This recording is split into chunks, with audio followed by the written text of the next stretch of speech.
What's up, YouTube? It's Robert. I forgot my intro like in the split second. What's up, YouTube? I'm Robert, and this is the B1KER Bar Podcast live stream. Oh my God, that was amazing. I can't believe it. Episode 85, man. I got this intro dialed. I can't. So here we are. Today's guest is Dusty Betty. If you guys don't know who she is, she also goes by Tess, which that's her real name. It's very confusing to me and probably most of the world that she's not actually Betty. Let's find out why later. But first, I want to ask you guys to help me quit my job. That would be really cool. And the way that I need to do that is I need as many of you guys to sign up for Patreon as possible so I can pay my mortgage. That would be really fun. So seriously though, it's $1 a month. If you want to join Patreon, you can get yourself some coupons for $5 a month. You can pay my mortgage and buy some beer. That would be cool. You get a sticker pack and exclusive content that I've been making only for Patreon. And I used to just do like extended cuts on there, and it would be like the rough cut before I polished it all up for my videos. And just recently, I decided to try to commit to doing one a week, and sometimes it's one every other week. But these are actually videos that are only on Patreon. So the edits aren't as polished as like the stuff that's on the channel normally, but it's a little bit more fun. And I thought that it would be something that is unique just to Patreon for the people that are on there. So you can do that. Or if you want to really like make sure that not only am I paying my mortgage and drinking beer, that I have a little spending money to buy bike parts with, that would be really rad. You could join the $25 tier, and that comes with a whole bunch of swag or merch or whatever you want to call it. You go on the site, check it out. That'd be super sick too. If there's something that you guys think I should add on there, like a different tier, you can actually make your own tier. You could do like a $150 tier if you wanted to, or a $12.27 tier. You can actually put in whatever you want. That would be rad. I don't know if I said that would be rad too many times, but I probably did. I feel like I'm rambling, but hey, this is the way it goes on my podcast. I can do whatever I want, I guess, huh? If you guys want something free, dude, go to Instagram or Facebook. Check that out at B1KER. There's all kinds of content on there.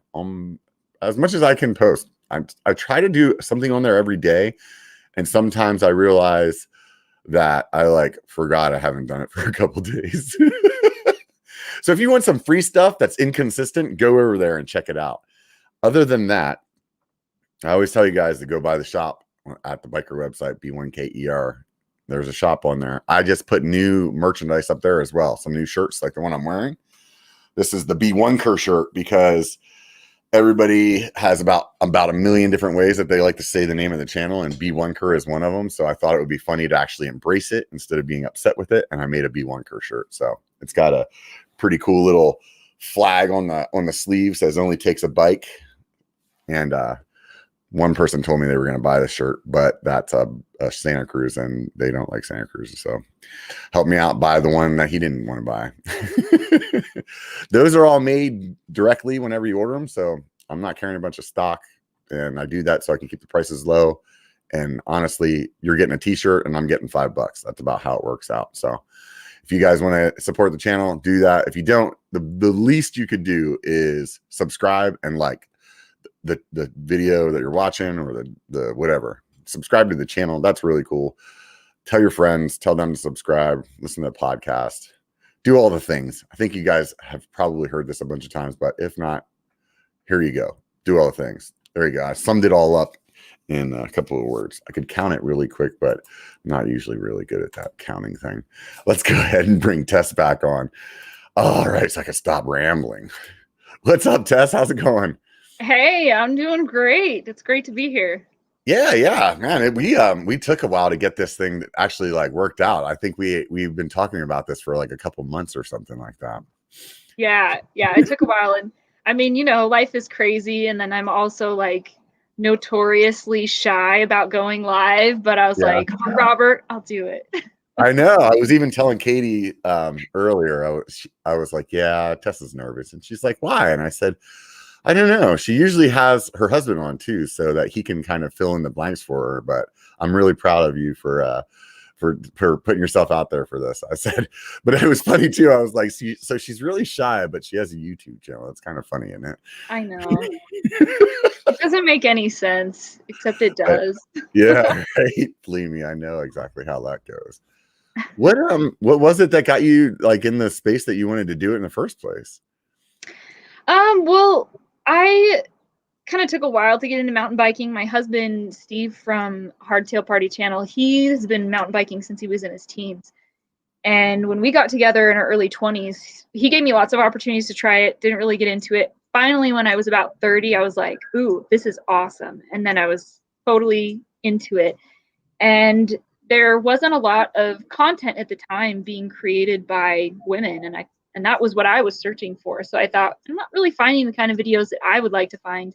Mm-hmm. And so that was kind of my goal, is to kind of create that. And I feel like I love, Jill Kittner and Via Verbeek and Yolanda Neff and all those pros. But I also realized that for me as a beginner, that was almost intimidating, and I wasn't into frontline racing. And I think there are a lot of other ladies out there who can relate to that as well, who they want something that just feels a little more approachable. And so that was kind of my goal. Yeah, totally. That makes sense. I think your speakers might be up just a little bit because I keep hearing myself talk every once in a while. But in the meantime, I'll ramble about something else. I'm not hearing it right now. So yeah, that's really interesting because, it's definitely pretty male dominated sport. However, you're seeing the female side grow a lot, it definitely is. And that's good to see, and some cities for some reason are like way more like women riding there than others. You guys traveled a lot. Did you notice that too? Yeah, for sure. There were some areas where you hardly see any women, and then you'd be in places like Colorado and Montana, and you'd see probably just as many women out there as men. I would say definitely you're kind of on the right track. That in general, mountain biking is on the rise, and I do think it's kind of like getting, there's still more men in it than women, but you're starting to see it shift a little bit closer to a balance point as time goes on, and I think that's going to continue. When I started my channel, when you searched on YouTube, which is the number 2 search engine in the world, you search women's mountain biking, it mostly was like chicks in bikinis posing on bikes. And I was like, bull crap. I was like, that is not what I am looking for. So it's cool to see that when you search that now, you're finding much more relevant stuff to women who mountain bike. Yeah, definitely. Yeah, I think it's definitely getting better. I know I was up in Bend last year, and it was like, it seemed like there was just as many women on the trails as it was guys. And it really like stood out to me. I was like, oh wow, this is crazy. Because around here, I definitely can't say that, my lady, we made friends with a couple that rides as well. And, one of the things that my lady says, like, it's so nice to be able to ride with another girl, because it's like us guys, as much as we like to make the inappropriate jokes that we like to make, it probably just doesn't seem fun to her. Yeah, I totally get that. And I ride with a lot of guys too. A lot of my friends that I ride with, it's just kind of, you just ride with whoever's available. Yeah. But there's definitely something special about when you can ride with other women, either just other women or a group that has women in it as well. It just, I don't know what it is about it, but I think for some reason it just takes the intimidation and intensity down. And I think most of the guys that I ride with are really cool. They're not like these, machismo guys who have like something to prove, and they're really cool with whoever they ride with. But it's still, for some reason, it's just a little bit different when you get to ride around other women too. It unlocks something, I think. No, I can totally understand. Like I was thinking about it the other day when we were riding, and I would say, like, if I was riding with a bunch of women that and I was the only guy, that I could definitely understand the difference. It's like, I don't know why that is either. It's not like I'm like some kind of chauvinist or something like that, but I was just thinking about like, oh, okay, how about whenever I was like the DD for this group of ladies and all want wine tasting, it's like by the end of the day, I'm like, all right, I'm over this, you know. We'll invite you to Sedona Lady Shred next time you're in town if you want to see what it's like. It's cool. But the other thing that's interesting too is like, then there's like, you know, like products that the way that it fits a woman's body compared to a man's body is like totally different, you know. And I know my lady, she like shorts, she was like, this is just ridiculous trying to find shorts that like actually fit good, you know. Yeah, and I think, man, I think it's improving. But the other thing that's tough sometimes with apparel is like, even amongst women, we have so many different body types. Yeah. So it's almost like you have to like spend so much money and try so many different things before you figure out, okay, this is a brand of short that fits my body the best. Yeah. And then, oh, this brand is better for like my friend so-and-so who's shaped more like this. And yeah, it's a little bit tough because, you know, I mean, even women, you can't even put us all in the same category. It's the same for guys, you know, like we all have different body shapes. Yeah. But it is cool to see some things like having more and more women specific like stuff. Like, you know, I think like hydration packs for a really long time, they were just unisex, but they were really men's. And so it didn't quite fit the female proportions always as well. But I think that's changed now. You see women specific packs, and I think women specific hip packs will kind of be the next thing because, you know, if you're on the more petite side of things, like those things are like maxed out, cinched down. And so it's getting better as more women hop on board in the sport. And so, you know, I always say to ladies, like, if there's a brand that you like what they're doing, but it doesn't fit you, like, let them know, because they really, you know, especially talking to all these companies, you realize they do start to take that feedback into account, especially if it's something you've heard more than once. Yeah, that's interesting you say that about the hip packs. I bought a couple of them recently, and there's like only one that I like so far that I've actually used, and all the rest of them I have the same problem with. And it's just like I have that no acetol problem, you know. So so it's just like and I think I was watching your video earlier, and you were talking about like wearing it around your belly, and I think that I wear mine lower, and I think that just like contributes to the problem. So it just seems like it kind of comes off, but then if I get it like I was gonna say it's tough too if you're one of those people who doesn't really have a butt, because then the small of your back is more like a line. Yeah, that's what I got. I got that. And it's like I even tried to get fat, and that didn't work. I just had a bigger belly and just pushed it down more. It's so tough to just get it just right. We all have such different body types, and I think it's different too, because I feel like I think there's less variation in body types amongst athletes, to be honest, because they do this all day, every day, and they train for a living. But for those of us who are recreational riders, it's like there's just so much variety, you know, in the human body. And it's interesting finding all the things to get them to fit well. It's tough. Yeah, I bought 2 of those Evoc ones, and those things aren't cheap either, man.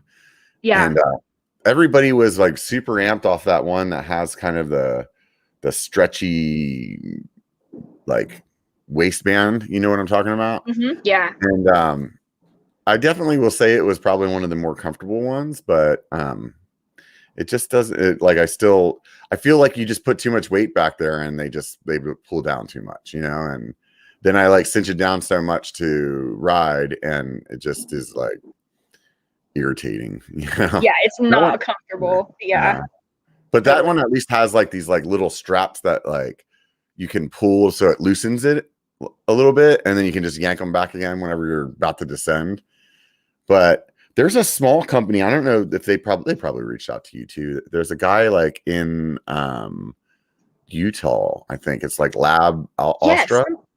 I love his freaking hip pack. It's like perfect. I don't know what it is exactly that makes it so perfect, but like the buckle is kind of on the side instead of like in the middle of your belly, which I think is genius, because like why does everybody else put it in the middle? I don't know. Like you're all bent over right there, right? And then I just like that it's super simple. I was really looking for something I can just throw like 2 bottles in if I have 1 bottle on my bike, or even if I have 2 bottles on my bike. Like it's just as much as almost as much as a Camelback then at that point. And it's like just light, easy to use. Like the bottles just come in and out. Like that Evoc one is like a pain to put the bottles in and out. Like it's like you got to be like a magician, you know?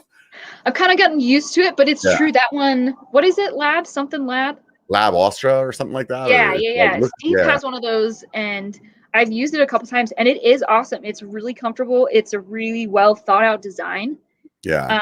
I mean, the one thing about it I will say is it's like, because the pouch between the 2 water bottle holders is so small, you can hear sirens going on in the background. But because it's so small, it's more of like a CO2 cartridge kind of ride. If you're gonna take that pack, you can't like quite fit a pump in it. But that pack is awesome, and it's not that expensive either. No, it is. But I think the other thing that I did though when I decided to start wearing a hip pack, because I knew that the thing that was making it fall down on me or having problems with it was because they just got heavy, especially when you filled them up, like if it had a bladder in it, you know? So I spent the money to buy that, that 1-up pump that you can put the EDC tool into.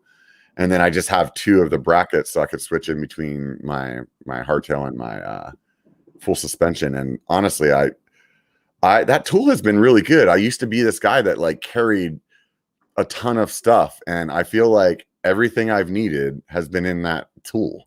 So like, and I feel like I was always so tempted to overload my hip packs. And then I started doing more stuff like you did, like trying to switch more stuff to bracketing it and putting it on your bike. Like I've got like a little frame bag that I wear, put in my bike, and that carries a lot of my tools. And since I did that, like that's another thing that I feel like is helping my hip packs fit a little bit better, is not trying to overfill them quite as much. Because it's true, once you get, like, if you max them out in water capacity and then you've got your tools, it is so awkward to wear. Yeah, I kind of just came to the conclusion that if I need to carry stuff, I'll carry a Camelback. You know, like if it's like, okay, we're gonna go film and I want, you know, my drone or whatever else. Because I bought another one of those Evoc packs that I can put my drone in and a camera, and it carries like 1 bottle. But that has like the regular strap on it. I'm like, why did they not put the cinchy strap that's so amazing on all of their packs? Like, I don't understand that. So like that thing is like cool if I really want to like wear a hip pack and carry a little bit of stuff and just kind of deal with it. But it's still not like ideal, you know? Yeah. It's kind of, I don't know. It's like sometimes don't you feel like you could just like have your own company that you could just like, all right, we're going to fix this problem. We're going to fix this problem, you know? But like my product would be all over the place. It'd be, you know what I mean? It's like not just hydration packs. It'd be like, there's one. And then, you know, then there's one other thing. I do have a little bag too that, this original free range guy, he's from Arizona. I think you guys probably know who he is as well. Free range, yeah. Yeah, and he has a little bag that is like super compact that you could put either a beer in or a couple of tools, and it has like a stretchy kind of ropes that attach it to your bike, and I can put it under my seat. And one of the things that I was upset that I wasn't carrying anymore whenever I switched to the hip pack and stuff was I didn't have a first aid kit anymore. I wasn't carrying that. And so I put one of those, and it's like underneath my seat, and it's small and it's compact and it's not easy to get in and out of. So, but it's like, I don't ever really open it, you know? So it's like, but it makes me feel better to know that I have like some bandages and stuff like that, just because sometimes some weird stuff has happened on the trail, and like, I don't know what that stuff's called. It looks like an ace bandage, but it's kind of like stretchy and sticky. Yeah.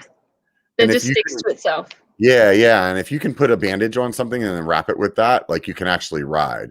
If you've ever tried to like put a bandage on something that and like use some like medical tape or whatever, it falls off in like 10 minutes because you start sweating, and it's just like, or you're already sweating, or you know what I mean? And so I don't know. That's a super good idea actually, to carry that. I mean, that's an interesting question. What what things have you used from your first aid kit on the trail? Like, what are the things that you've actually used? Pretty much that. That's pretty much like, for the most part, like I used to have like in my proper kit that I was carrying in the Camelback, it had like like alcohol wipes and all this other stuff. But for the most part, it seems like if you don't replace those things all the time, they like dry out and usually you forget about it. So it's like, oh, I haven't opened this thing up in 2 years, and then I try to open it. It's like all those things are like just paper, Yeah, exactly. Tissue paper at this point. Right. So you're like, okay. So at the end of the day, like you usually have water because you're in your water bottle or your Camelback. So you can just rinse something off and then cover it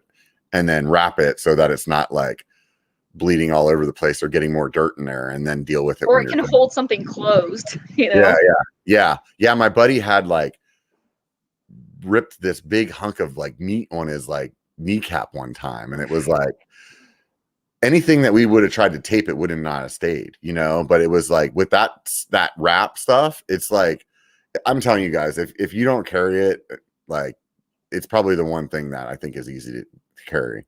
That is actually super smart. I'm totally going to take that idea. Yeah. I don't carry Band-Aids because I feel like if a Band-Aid can fix it, it can wait. Right. Yeah, totally. Right. But that'll hold big nasty stuff closed till you get it. Yeah. It's definitely been good in a few circumstances, or even if somebody takes like a really bad like shindig or something like that, just to be able to keep it from like continuing to collect dirt for the rest of the ride, because 9 times out of 10 that doesn't happen at the end of the ride. It's like, yeah. You're like, oh great, I'm still 10 miles from the car. So demoralizing, right? So I'd say the things that I've probably used the most in my first aid kit are ibuprofen, because when someone breaks a bone, if you can get that in them right away, it kind of helps. Yeah. And tweezers. Yeah. Oh, that's a good one.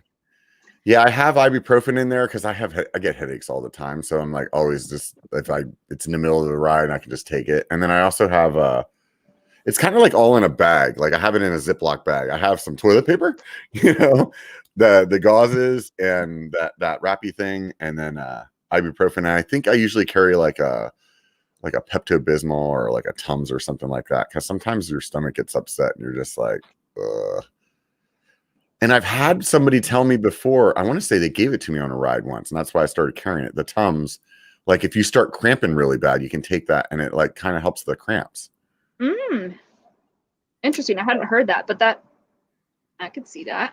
Yeah. It's so smart to always have an emergency stash of toilet paper though, because you just never know. Yeah. I have carried toilet paper for a long time, and I never had to use it until like last year was the first time I've ever had to use it. I was like, oh my, it's finally happened. But I'm a little bit of a maverick with all of the backpacking, so I don't often carry toilet paper because like I'll just use like plants and things like that. Now granted, especially if you live somewhere like California with all that poison oak, you better be real good with your like plant identification, because that could backfire in a real bad way. Yeah, that could go really bad. There's so many people out here that don't know what that is. Like what I like right now, we were talking, for those of you guys to be fill you in, we were talking about poison oak before we got on, when we went live, and it in California right now, this time of year, it just comes out like crazy, and it's all over the trails, and you'll come around a blind corner and it'll be like hanging face level, and you're just over it, so but I noticed like there will be a lot of like hikers, like we'll be climbing or something like that, and they'll just step off the trail to like let us go by, and I'll be like, you're standing in poison oak right now, and they're just like, oh really? I didn't know. I'm like, you're gonna know. Yeah. Man, in Arizona, all the unfriendly plants, most of them, they're pretty thorny, so it's a little more blatant. But places with like poison oak and poison ivy, oof. Yeah, you just gotta know your stuff, because it can be bad. Like if you get it bad, like you can get it in your bloodstream if you don't realize you're rubbing up against it and you keep just like brushing past it in the trail, like it can be bad. Yeah, no, it's definitely I feel like it's just, I don't know what the deal is with that stuff, honestly. It's like I feel like I go through this rotation of time, and it's like I get it really bad, and then I get very diligent about paying attention to it on the trail, then washing myself with like wipes or Techno at the end of the ride, and then like Dawn or Techno in the shower, and then I'm real diligent about it, and then I don't get it anymore. And then slowly over like the next year or two, I like diminishingly do those things until I get back to where I'm at this year, which is get it really bad again. So right at the beginning of the season. yeah. We were building this trail, and it was like once you hit a certain elevation on the hill, like it just kind of went away. And there was at one point we were like almost done with the trail, and somebody had came up to like check out what we were doing. They were like, oh, we were working in this area, and they're like, hey, you notice that's poison oak there? And it was like, oh my God. We didn't even like pay attention to it because it was like we had been working in this area for like over a month. We were like, oh, this is all safe up here. Like you stop like even looking, and it was like, oh, I think I got it so bad from that. Oh man. Yeah, you get your guard down. I remember being at Sea Otter a few years ago and seeing some people in like hazmat suits, like working on clearing out some poison oak kind of near there. And I was just like, oh, bless those people's soul. That is a nasty job. Yeah, it's really, really bad down there by the ocean. Like, I don't know what the deal is. Like, in my mind, it doesn't make sense for it to be like an ocean plant. Like, in my mind, it's like a forest plant, not a like next to the ocean plant, Yeah, maybe it loves the humidity. I remember Steve and I, one time we did a bike packing trip on the San Francisco Peninsula, and there was this one kind of side loop that it took where it just took you up this just kind of nasty, not even a fun, just like a nasty fire road climb, like power line steep kind of roads, just crazy. Yeah. And a lot of it we were going right through this narrow corridor of poison oak, and it was all so that you could turn around and do like this 10 or 15 minute downhill that like wasn't even that great. And we were like, man, screw that. Like next time we do that trip, we are not doing that loop. It was nasty. It was like right above Half Moon Bay, but there was you must just love the humidity. I don't know. Yeah, I don't know what it is. I remember when you guys did that trip because it was like really odd that I was in Pacifica and you guys just came rolling up. I was like, what the hell? Like, I totally forgot about that. Yeah, this was crazy. Was this the first time we'd ever seen you in person? I think so too. Yeah. Yeah, we're like riding through Pacifica, like en route on this bikepacking trip, and we're like, that's Robert. Yeah, it was just so random. Yeah, that was really crazy. Yeah, I was down recently in Monterey with the lady, and we took the dog. We went hiking. We're like hiking up this hill, and we're like, man, I'm like, had my camera. I was taking pictures of the waves and stuff, And then all of a sudden, we were like halfway up the hill, and I like started looking at the plants, and it was like, oh crap. I was like, oh, that's poison oak right there. And then I start looking, and it's like everywhere. And our lab is like, being a lab, just freaking like jumping through it and like running up and down and brushing all over everything. It was like we were like going up the trail for like another 100 yards, and I said to Katie, I was like, look, this is not one of those circumstances where it's like, well, it's already as bad as it's going to get, because it's like he's just going to get more oil and more oil and more oil. So we like went home and like went back to the car and like put him in like the back of the car and kind of strapped him so that he couldn't be like jumping around. We were like got a bunch of Dawn from the Ultimate from the grocery store and just like scrubbed him simple green the whole back of the car. Like, oh God, I hope it's not, it was like turned in our afternoon like hike idea into like this whole like cleanse from poison oak problem instead. Yeah. Oh my gosh. Because you're from Northern California originally, aren't you? Yeah. I'm from like Contra Costa County area. Yeah, that's right. So, we had a mutual friend. I forgot about that. Yeah. My friend San Angel. Francisco and Sacramento were kind of our metropolitan areas that we'd go to when we needed things that they didn't have in agricultural, parts of the state. So yeah, totally. But lots of cool memories from there. Yeah. How'd you end up meeting Steve? We had a lot of common acquaintances, and Was he so from out here too? yeah. Oh, Yeah, really? I didn't know you guys were both from out here. yeah, he's from more like Bay Area, and yeah, we had a few common acquaintances, and it was actually his mom that kind of was like, "Hey, like I got this lovely young lady on my radar," and she Yeah. kind of made the connection for us. And Oh, there sometimes you mother go. does know best. I guess so, right? That's crazy. That's so crazy. I Yeah. don't know why I felt like he was like I don't know. If I was gonna guess, I was gonna be like Arizona, Utah, or like Colorado for some reason. I don't know. That's where I thought he was from. You know how Yeah. you like just come up with stuff and you're like, there's no basis to it. You seem Western-ish. Yeah. Yeah, yeah. But I didn't think he was Californian. No way. Yeah, so we met out there, and then we moved to Utah for a few years before we started traveling full time. Mhm. All that. So you guys have been in your home base now for a while. Do you miss traveling? Yes and no. Like, I actually really love having a home base that, Uh-huh. like, when we do go on trips, we come back and it's just the way I left it, and Yeah. it's nice to kind of have. It's just like a different pace. And it's nice with Steve and I both working from home. It's nice Hmm. to have a separate room to work in where you can close the door and Hmm. like take a conference call, and there's not chaos like going on around you like when you're living in a trailer.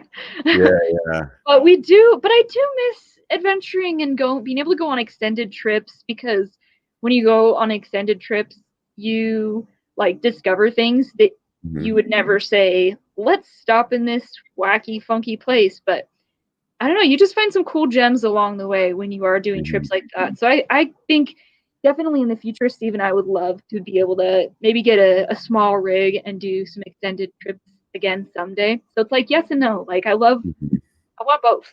It's Yeah, like yeah. the answer. Yeah. I have a friend that him and his wife had did like a year with a trailer, and it just seems like, oh, it seems so appealing to me to try. But Katie definitely is more like, I could do it for a little while, but I don't want to like do it like that, you know? So she would rather have the home base. But we were having a conversation about like van versus trailer. And I mean, you guys obviously use the trailer, but would you consider the van if it like money wasn't an object for like, or do you still think the trailer is probably the better way to go? I don't know. It's tough. I think I tend to lean more toward having the vehicle I really want, which, like we love our truck, and then being able to detach a trailer and leave that, Hmm. and like, you know, just park that somewhere and go into places where you wouldn't want to tow.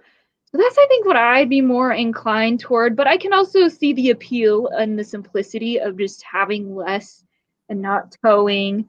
So, I mean, I definitely see the appeal. It's crazy how much like van life has Yeah. exploded. But I also think it's funny, like the people who think that they're like so stealth, they're like, oh yeah, no one can tell that I live in my van. And it's like, yeah, because you have like a fantastic fan and like little curtains in the window, and every plumber van has that. It's kind of funny how people think that they're so stealthy. Yeah. Yeah. So I think if you do van life, just know, like if you're living in your van, like people know it, and so just be places where it's okay to be. Yeah. Yeah, I mean, if you want to go to a variety of places too, having a van is nice.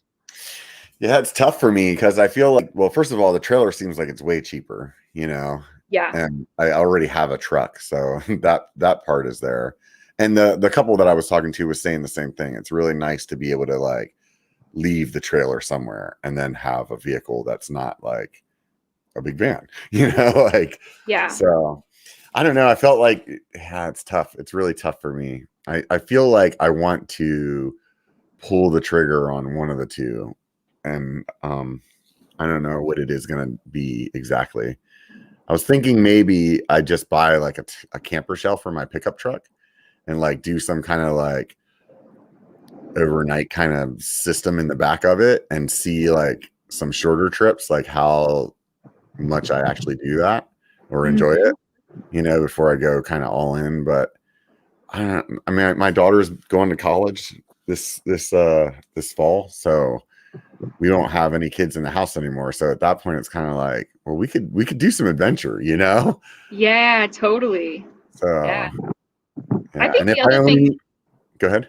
I think the other thing too, like van versus trailers, it's like, I mean, do you like the simplicity and the minimalism of the van thing, or do you want a place to kind of like stretch out and have like a more like closer to normal sized kitchen and a Yeah. couch, and so I don't know, it's like they both have their strengths. Yeah. I feel like for me, like I don't really care about the extra space, but that's me. You know what I mean? And But if it got if it got like, yeah. if you have like a wife or a girlfriend who's like, I'm not going to travel Yeah. with you in a van, maybe she would travel with you. Yeah. I don't know. Yeah. She seems like she's all right with the trailer. So maybe I just have to, I don't know. I'm going to have to do a trailer build. They don't have any trailer build videos out there. I'll just nail it. Wait a minute. They're already built. Yeah. Yeah. What was some of your favorite places that you guys went whenever you guys were bouncing around? So many cool places. Like you've mentioned Bend, and like when we were talking about like places where you see a lot of women riding, Bend is really cool. It gets pretty dusty and blown out pretty early in the summer. Yeah. But that's a really cool, beautiful, fun place. And not too far from there, Oak Ridge. Yeah. Oregon. Yeah. So cool. That is a funky little town. It's interesting. It's kind of like a depressed former logging town. But that town has so much potential because for being like this tiny little town, they have incredible like single track trails. So yeah, like if you're looking for a cool place to bring your tourism dollars to, like, go to Oak Ridge and support their little town so they can build that up more, because that town has so much potential. I haven't been there yet, but in my mind, it's like a Downieville, like just a little tiny little spot, or is it bigger than that? Maybe, I don't know. It's laid out so much differently. I would say it is probably a little bit bigger than Downieville. But there's still like a lot of the houses you still don't see when you're driving down the main drag. A lot of them are kind of tucked in different communities. But it is a lot like Downieville. I would say it's a little bit more lush, a little more green. It's kind of like not quite in the Cascades or like the ocean side of Oregon, but it's not quite on the arid side where Bend is. It's kind of in between, and so there's lots of beautiful like green clover and ferns, and it's cool. I remember one time like having like just kind of like a minor tumble off of my bike, and I landed in like this big spongy patch of peat moss, and I was like, that was like a best case scenario. It was like squishy and comfortable. Anyway, it's absolutely beautiful. Yeah, they have that mountain bike Oregon thing up there every year, and I was talking to I can't think of his name right now, just a couple weeks ago, and Eric Porter, and he was like, oh dude, you got to go to that event. He's like, it's like Sedona's mountain bike festival, but like better. I was like, better than Sedona? I was like, oh, that sounds fun.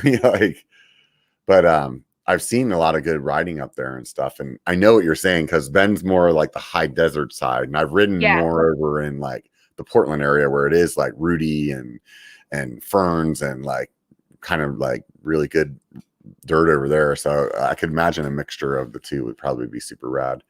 Yeah. Hopefully that event happens this year. I think they were like, I was looking at their website and they were saying something about like, it just depends on the county's rating on the COVID thing or something like that, whether or not they can have X number of tickets that they can sell, because I think it's supposed to be like July. So yeah, I mean, things are slowly starting to like open up as the vaccine is becoming like more readily available, but it is still definitely like a watch and wait thing. It's nice seeing that like some things might happen this year, but it is tough because it's like still kind of a watch and wait thing. Yeah, it's definitely been interesting for sure. I'm excited though. It's like, feels like, I don't know, like last year didn't happen, but I think as far as like my life was because of it, I was thinking about this the other day, that I'm kind of like glad that it happened, because I I don't know if I would have actually like got myself motivated as well as I did to lose the weight that I have if it wasn't for that, you know, like it really, like, first of all, at the beginning of it, I for some reason I thought it was like a vacation, and it was like we were eating all kinds of crap, and I like put on more weight. You know what I mean? And then it was like, but that actually is what caused me to get really serious, was because I stepped on the scale and it was like 300 pounds, and I was like, dude, you're not like you're not like a little tubby dude, you're a fat guy, you know, like you're like, you can't sell this to yourself anymore, man. The scale says 300 on it, you know, like, yeah, you're tall, but you're not that tall, dude. You know, like, so, yeah, I mean, it's been interesting, like, because it's been a tough year, you know, it's been tough on a lot of people and a lot of families. Yeah, it's been a challenging year, but it has been interesting to see how it did shake a lot of us out of our routines. And I mean, there were positives that came out of that side of it, at least having something that really kind of broke our normal and made us like, forced us to like look at some things differently. And it's one of those things where it's like, would it be better if it hadn't happened? Yeah, sure. But can we pull something positive out of this crappy situation since it did happen? And so I think that's awesome.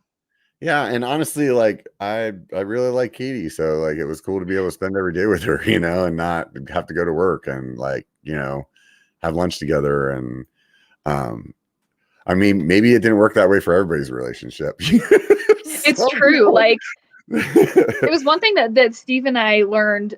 We had friends who were also full-time traveling, and we kind of met them on the road. And they had said, you know, like when you're living in close quarters together like that, it just makes it so that any potential problems that are going to come up in the relationship, like it brings them up to the surface quicker. And I think COVID did that too, you know, like for a lot of people, it's like something that maybe wouldn't have been something that got bad enough to like come up to the surface for another 10 years. Suddenly you're like, wow, we have to deal with this now. And fortunately, like, we're mountain bikers, so that was one of those things that you were allowed to do. And it wasn't like, I mean, if they went out and like closed the state parks and like were handing out tickets to anybody that was out there, like, then my perspective would have been very different, because I rode a lot the whole time, and that was like one of the things that was really cool about it, you know, is like, oh sweet, you know, like, and aside from parking getting harder and you know, the trash that a lot of people that maybe didn't know how trail etiquette went got worse. Aside from that, I mean, it was really nice to like be out doing what I love, you know? Yeah, totally. Like it's interesting what you say too about like the increase in like trail traffic. It's like this thing where you're like, hey, you don't want people like taking your trail parking, but at the same time you're all like, oh, but this is actually kind of awesome too. So like there's so many people out here recreating, but yes, hopefully responsibly, because like in Sedona, you just see a lot of like wadded up toilet paper in the bushes all the time and stuff. And you're just like, no, people, no. Yeah. That was the one thing I didn't understand, where like they like closed all the bathrooms. We were in the Bay Area one time, and it was like, there was like, if you weren't at home, you didn't have anywhere that you could go to the bathroom at. And it was like, what are we supposed to do? Like, we had to go here for whatever, you know, and it was like, you can't go to a gas station, you can't go to a restaurant, you can't go. It was like, where am I supposed to go to the bathroom at? You know? Well, and it's a shame. Like, it was kind of scary because it started to pretty quickly create other sanitation issues. So it was like they were closing public restrooms for like a good reason, but then it's like, oh, now we have other problems. Yeah, like some of the places that you know, that we ride at, like they had, you know, toilets there, or whatever you want to call them, like the outhouse kind of deal, like pit bathrooms or whatever, and like they locked those all up. So then it's like all these people that were now going outside because that's the only thing they could do, are like pooping in the bushes all over the place. And then it's just like, this is disgusting. Like, open the freaking bathrooms already, you know? Like, I know, exactly. Yeah. So funny. Like, it's definitely not like the situation that you would have, like, that you would think would happen, you know? Like, I don't know. That's cool that the trails stayed open, you know, where you were. Same in Sedona. There were a couple trails that they closed because they were concerned about high trail traffic, but I think it was probably really hard on like a lot of people. Like I have friends in parts of the Pacific Northwest where even like their trails were closed down for quite a while, and that would have been hard. Yeah. Because there was a couple of spots. I know you guys rode in Auburn when you were here. Like that down at the confluence area, they like closed all the parking there. So it like, because that was like one of those high traffic kind of areas. And I don't really think it helped though, because it's like then everybody just parked in all the other spots that were on the other side of where they were all trying to hike at. So it was like, all right, well now they're all parked at the top of the hill instead of the bottom of the hill. Like, good job. So, yeah, that's kind of bless crazy. them. Right. Right. So what made you guys decide on Arizona whenever you're like, I mean, you guys were all over the country. And so why there and not like back to like NorCal? I mean, we have amazing riding up here and a lot of it. I know, it's true. The cost of living or? Yeah, I would say in California, I mean, I don't know, it's tough because like the area where we live, the cost of living isn't like super low, but Arizona was one of those places that we just always came back to. Like when you're traveling full time, like it's always nice to have a few little hubs that when you go there, you stay for like a month or two and just kind of give yourself a little bit of a rest before you go into like the fast-paced travel again. And Arizona was one of those places for us, and we just always kept coming back. And after a few years, it just started to feel like home. So when we were talking about potential places, it was just Northern Arizona. It was especially just at the top of the list, you know? Yeah. So. Do you go out to like Tucson very often? Yeah, we try to get down to Tucson, you know, every few months. In the heat of the summer, there's not a lot of shade there, so we don't do a ton of riding right in the summer, but in the shoulder seasons and over the winter, like most of it is pretty rideable. And yeah, we still love Tucson. I've heard a bunch of people tell me that I need to go there. You know, typically I go ride Phoenix and then come to Sedona and then kind of back to Phoenix and home then I keep hearing people talk about Tucson. Is it really like, is it what it's cut up to be, or am I better off just hanging out in Phoenix and Sedona? I really love Tucson, and I mean, maybe I'm just like emotional about it because we've spent so much time there, but I really do love it. There's some really cool trails up on Mount Lemmon. Like, I love the segment like Bugs to Milagrosa is like super, super fun stuff. And then also 50-year is a riding area we really love. I think you got to check out 50-year at some point and ride some of the stuff up on Mount Lemmon. I think those would be the two that like you should really hit. There's some other like cool, like beautiful scenic stuff too. I think the other thing that really strikes people about Tucson is like, even though the vegetation and the cacti are pretty much the same as Phoenix, there's much more of it. It's much more dense vegetation in Tucson. And so I don't know, it's like, just the desert beauty there is just incredible. Tucson has amazing sunsets. I mean, I think it's worth getting down there. But I will say, if you ride 50-year, like put out your call out, you know, online on Instagram to like your local followers in Tucson, because 50-year, like if you don't go there with someone who knows it, you'll like miss all of the best stuff. And it's hard to figure out how to put together a route if you're riding it by yourself for the first time. So that would be my one piece of advice with Tucson. Totally worth it. That's definitely a fortunate aspect of running a YouTube channel, is being able to have like local people that you can reach out to no matter where you go. I will say that for those of you that don't have that, MTBR, it has forums, mtbr.com. And before I was a YouTuber, if I was traveling somewhere, they always have forums for like whatever state. And you could be like, I met a lot of people in the Portland area from that. I would just get on their Oregon forum and be like, hey, I'm coming to Portland like this weekend. I want to ride. This is how much I usually ride and how much elevation I usually do. Anybody want to show me around? And every time somebody would show me around, you know, and it was like, oh, this is rad. So you guys can do the same thing. I'm sure there's an Arizona board there, but yeah, that's the nice thing about having a YouTube channel. It's definitely like, there's not a lack of people willing to like guide you around.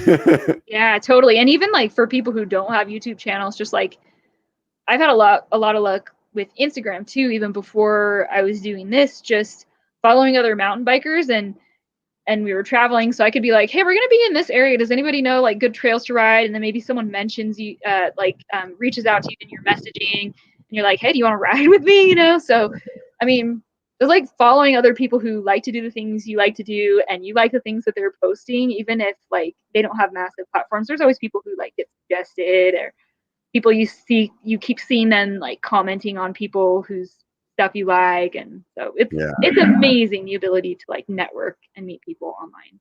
Yeah, totally. It's definitely it's a different world, you know, than like when we were kids. So it's definitely it's interesting. I mean, the only way that you knew other riders was like going to the bike shop and meeting them there, or like seeing them on the trail or something, you know what I mean? Because even like, I mean, when I started mountain biking, it was like the 90s, like nobody mountain biked, you know, like there was like nobody doing it. So it's definitely a lot easier to come up with people and to do it now.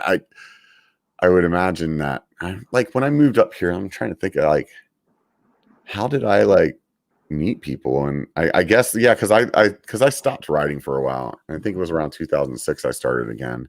And I used the forums actually. I remember the first guy that took me out this local trail. And man, it's funny because that trail, I thought like, wow, this is like real mountain biking. Like this is legit, you know?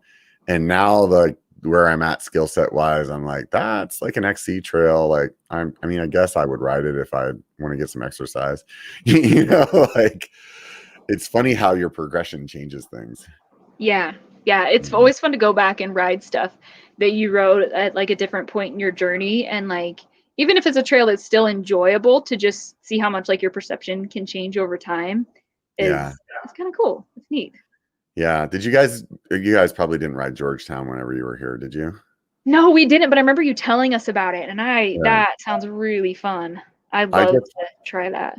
Yeah, I just went up there again like a weekend ago, last weekend, and it's the first time I was there in like 2 years. So in the last 2 years, my skill set has changed dramatically, especially last year. And it was crazy to me for something that I to like realize how fast I was going compared to before, where there was like in my mind, like, oh, I know there's a technical section coming up here that kind of freaked me out last time. Should I take that right line? You know, maybe it'll be too much for me. And then just like poof, rolling right through it. Like it wasn't even there. And you're almost like, did I pass it yet? Yeah. It's like, whoa, that is just so crazy. And like, I mean, yeah, it was insane. It really, and I think it was like me and, you know, one or two other guys were kind of in the front of the pack all day. And it was like, wow, I'm like not the back of the pack guy, you know, or the middle. Like, I'm like, really, we're like leading, you know, like this is crazy. You know, that felt really good. And maybe those other people were just giving us space because it was dusty. Who knows? Yeah. But either way, it felt good. Yeah, for sure. Yeah. And it's always like too, like, I feel like as far as like how intimidating something is or isn't, I also feel like it's not always linear, at least not for me. I think for some people they're able to just push past something and then it's like, oh yeah. There are some days where like I'll roll up to something to be like, yeah, and I'll hit it. And then other times I'll be like, not today. And I've learned to make peace with that and just like be okay with it. I'm trying to learn to like detach the ego that I have about that and just be like, it's okay, you know? Yeah. I mean, we were talking about that when I was down in Sedona earlier this year. When we were riding when I went across the Brewers stuff.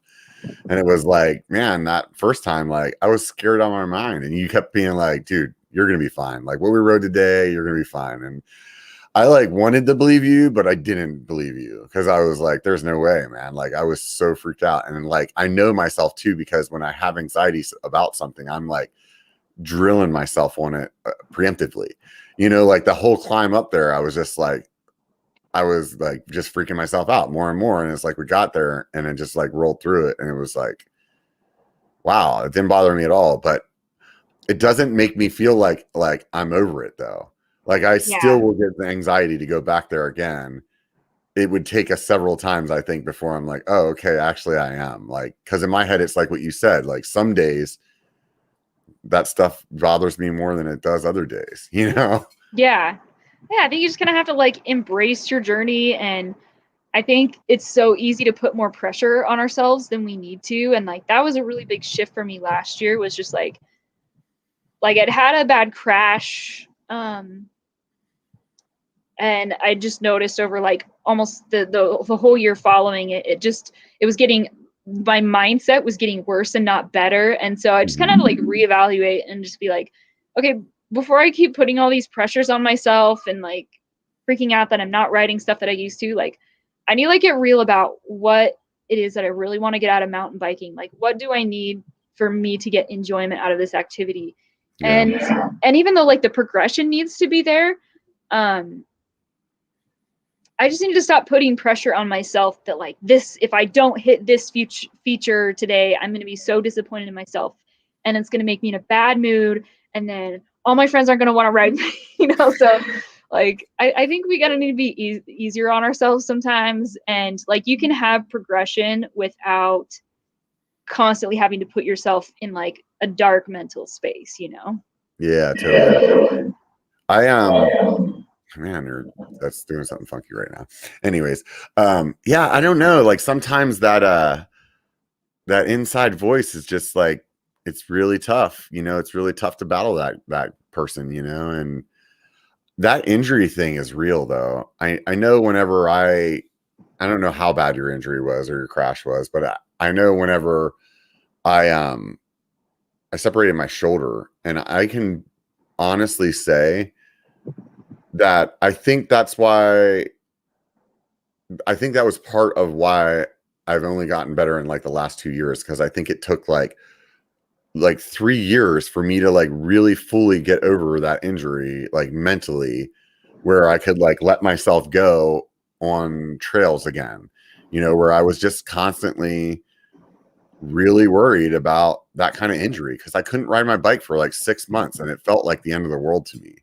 And it like, it's something that I enjoy so much. So I would tell people like, I would rather not push it and not be a like get better and just enjoy riding my bike the way I am right now than like risk not being able to get on it again, Yeah. And the fact of the matter is that like, we have to remind ourselves is we tend to think if I don't ride this feature, I'm not progressing, instead of realizing there's a whole range of things you can be working on.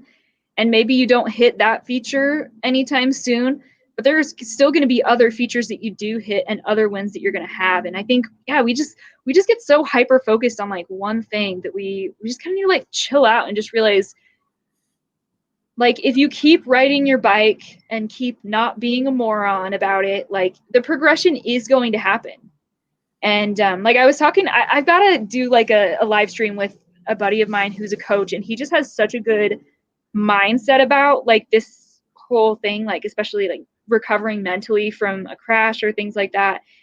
And he said, like, to be in the flow, like the happy place where you're just writing and you feel good, you feel like you're accomplishing something, but you're just kind of in the sweet spot, is he's like, if anxiety is over here and boredom is over here, like you don't want to be at either one of those poles. The flow, if you want to be in the flow, you just need to be in the middle.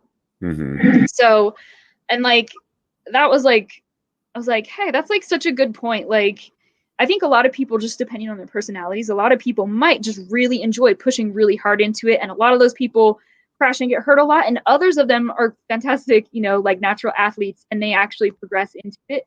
But just for like the people out there like me, just know that like the progression is still going to come. Like, you should be leaning into that discomfort a little bit, but you don't have to be doing things that you don't feel awesome about to still see progression, Yeah. And I think that's one thing that's been nice about not traveling, is because I get to ride the same trails every week. It does help me measure my progress more and be like, I am having wins still. So yeah, so that's good.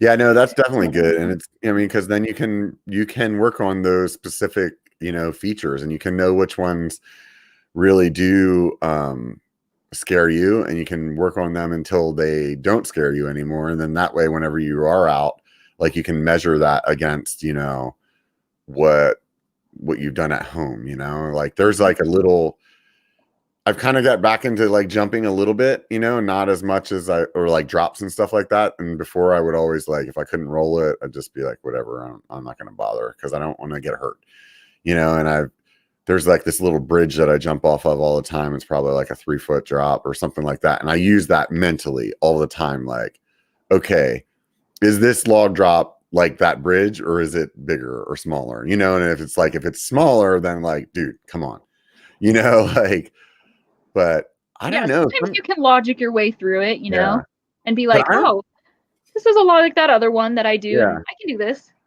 For some reason, I feel like I'm more timid at home than I am when I'm not, though.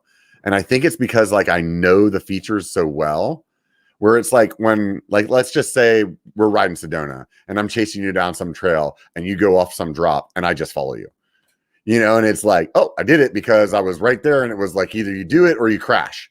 Like, because like you don't have the option. You didn't know it was coming, so you don't have time to slow down. You don't have, it's like you have to do it. And I feel like I just kind of like maybe get out of my head a little bit more whenever I'm traveling too. And it's just like, and then I'm like, why don't I do that when I'm at home then? Like, it's so weird. I've experienced it both ways too. Like, there are times where I'm writing something that's new and I'm really nervous about it. And it's kind of like when Steve's writing with me, he can tell when I'm in the headspace, I'm like really, really holding back and not sure about things. But then there are other times where, you just kind of get in this just right flow where you're just like, it's cool. It's a new trail. Probably ride a bunch of stuff. I might walk a couple things if I feel like it. And you're just kind of okay with it. And then sometimes those days you end up actually writing more. So like, it's kind of interesting. And I do think it's good to do both, to like, ride your home trails, but also get out on the weekend, maybe head somewhere that's like 2 or 3 hours away, go camping, ride some other trails, because it can be good for you either way, no matter how it plays out. But I feel like I've definitely experienced that both ways. Yeah, I think the traveling to ride your bike thing is really fun. I didn't really do that before. I always kind of just like rode whatever was around me. And whenever I started the channel, it definitely became a thing where it was like, hey, I'm going here for work. I'm going to ride there. Or I'm going to, like, hey, we're going to somebody's wedding. We're going to ride there while we're there, and there's something really fulfilling about like going somewhere else and then still like doing something that's like healthy and good for you, instead of just being like, hey, we're going to sit around this pool and get drunk the whole time, or whatever. Like, oh wow, no, we actually like went and did something accomplished, that accomplished something, or whatever. But totally. Like, you just experience a place differently when you have, especially like an outdoor activity. And one of the things that's so cool about mountain bikes is you can cover more ground quickly. So, compared with hiking, which, I hike too, but the thing I love about being on my bike in a new place is I can see more in less time. And it's just a cool way to see stuff. Yeah, it definitely is. I mean, obviously we're biased, but I agree with you. I know Katie likes to hike too. And every time I hike with her, all I do is like complain and like, this would be so much better on my bike. Or do you ever like think about like, oh, if I was on my bike, I would ride this line? Yeah, that's totally what I'm doing the whole time. I'm definitely not thinking about, oh, this hike is awesome. Like, I found out though, if I now that I have like a nice camera, that if I bring my camera, then it changes it for me. Then I actually like it, because then I can like be taking pictures of things, and I'm like looking for this next shot, or it like focuses me on something other than I should be riding my bike. Yeah. So I guess that's a good thing. Totally. I know we've talked about this before on another podcast, but maybe people haven't heard this. So could you explain to us how you came up with Dusty Betty? The name. It's kind of interesting because it is admittedly confusing. My name is Tess, and my YouTube channel is called Dusty Betty. But kind of like the thought process that I had going into it was like growing up in California, Betty was just slang for like female, you know? Yeah. Like a lot of times, especially in like board sports and things like that, like it was like a really big slang that like a Betty was a female. Yeah.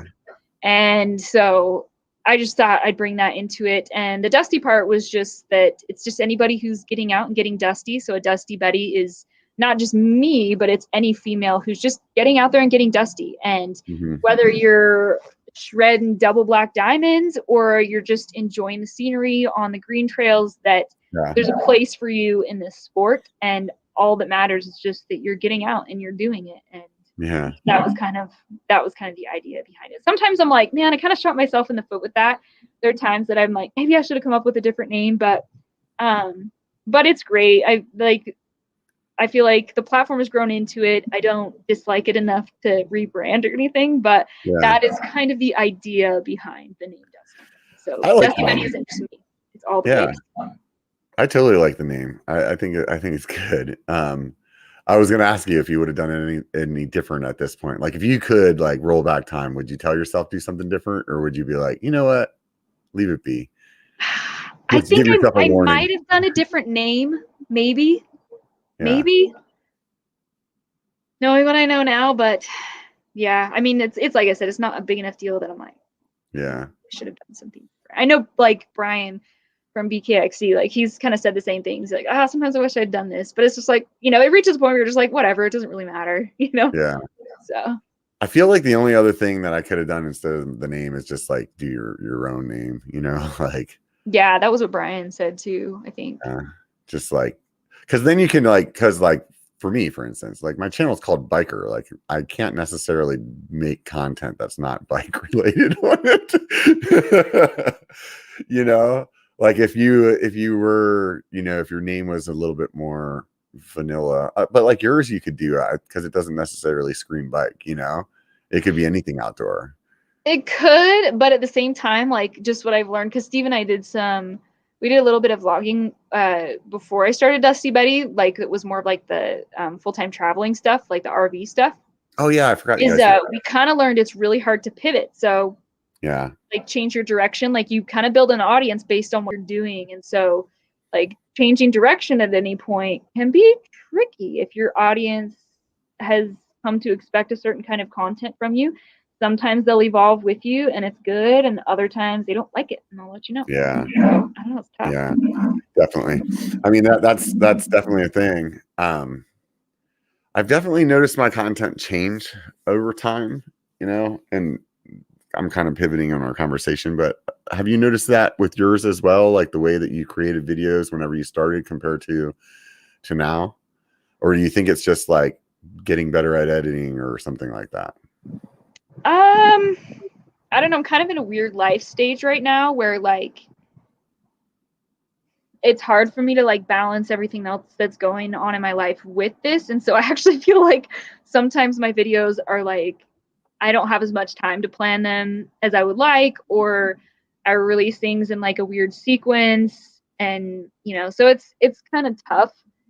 But at the same time, every time I think, do I still want to do this? I'm like, absolutely I do. Like, I love it. And it makes me happy to be able to share my journey. And like the women who I hear from, like it's interesting. A lot of women are kind of shy to comment online on videos or on Instagram or things like that, but they'll send me private messages, and like the things that they say to me, like how much it means to them.